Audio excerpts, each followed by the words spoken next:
Good morning. I just now got back from Walmart and picking up my order. I needed a few things, didn't need much. I've got me some bologna, got some hot dogs, and I got round chuck here. I had this out and put it in the freezer. And I've been wanting some macaroni salad there. And needed some more milk.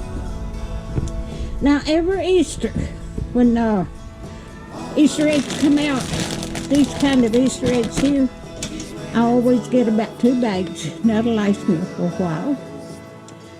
So I'm going to chow down on them in just a minute. Alright, now I needed some hot dog buns for my hot dogs. I needed some bread, and I needed some more sugar. So that's what I've got this morning, and I hope everybody has a blessed week and weekend.